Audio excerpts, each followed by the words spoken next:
Assalamualaikum warahmatullahi wabarakatuh. Apa kabar teman-teman sekalian? Semoga sehat selalu dalam lindung Allah Subhanahu wa ta'ala. Kembali lagi bersama saya Ridho Afriansa. Kali ini saya akan menceritakan kembali salah seorang ulama yang ada di Hadramaut. Tidak lain tidak bukan, beliau adalah Al-Imam Faqih Muqaddam. Sebelum lanjut ke ceritanya, jangan lupa untuk selalu mendukung channel ini dengan cara subscribe, like, komen, dan bunyikan lonceng notifikasinya agar teman-teman sekalian bisa mendapatkan hal-hal yang baru yang akan terus kami upload di channel ini.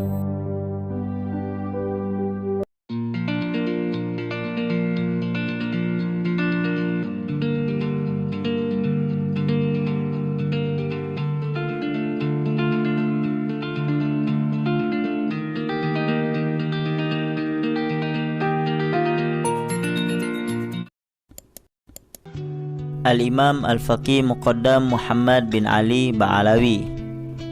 Nama dan garis keturunan beliau.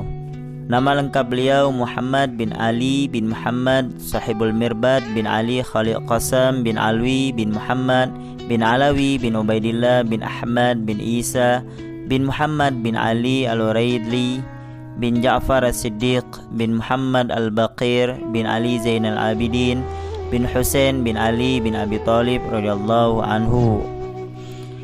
Al-Imam Al-Faqih lahir di kota Tarim pada tahun 574 Hijriah. Beliau besar dalam keluarga religius.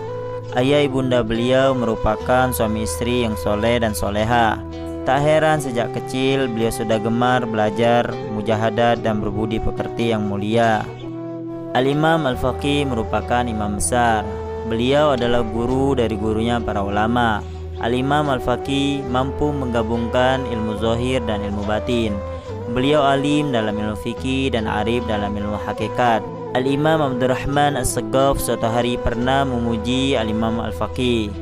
Syekh Abdurrahman mengatakan, "Aku tidak pernah mendengar perkataan yang lebih kuat berbekas di hati orang lain kecuali perkataan Imam Faqih Muqaddam. Hanya perkataan para nabi yang dapat menandinginya."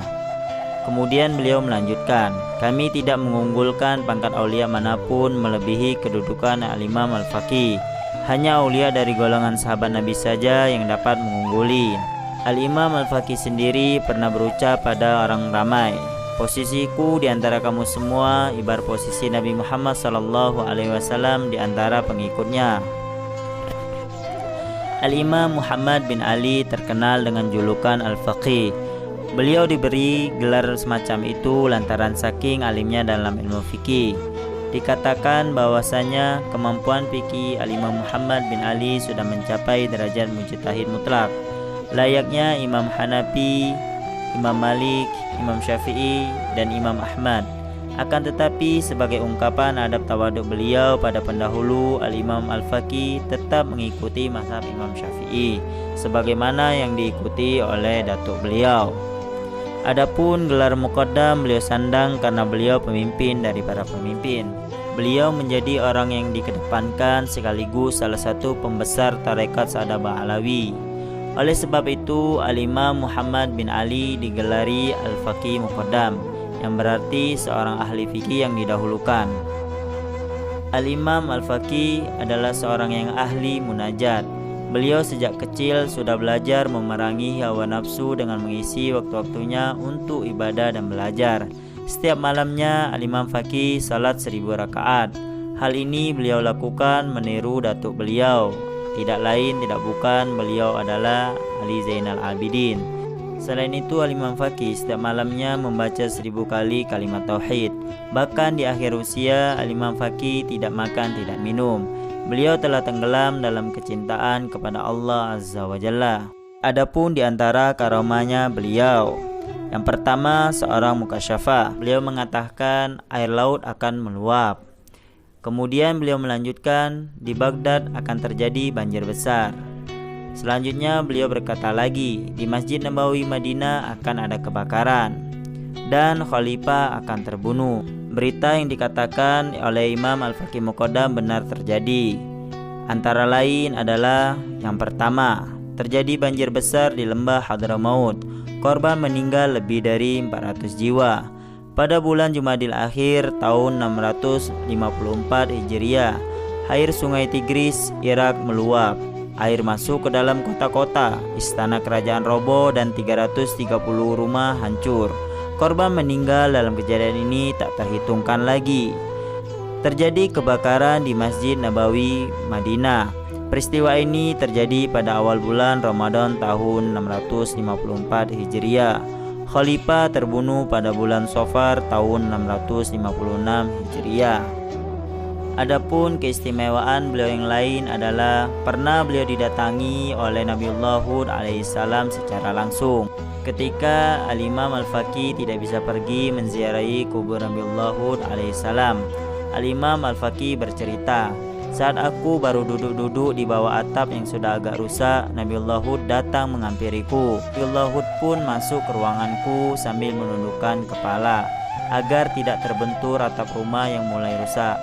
Nabiullah Hud berkata kepadaku, 'Wahai saudaraku Al-Imam Al-Faqih Muqaddam, jika engkau dapat menziarahiku, aku yang akan datang menziarahimu.' Lalu aku balik bertanya kepada Nabiullah Hud alaihissalam, 'Wahai Nabiullah, engkau habis dari mana?' Nabiullah Hud pun menjawab, 'Aku barusan menjenguk anakku, yaitu adalah Nabi Hadun.' Adapun keistimewaan beliau yang lain adalah beliau pernah didatangi oleh Nabiullah Khidir alaihissalam. Diceritakan tatkala Al-Imam Al-Faqih baru duduk-duduk dengan kawan-kawan beliau, tiba-tiba datang seorang tak dikenal. Orang itu berpakaian layaknya seorang badui.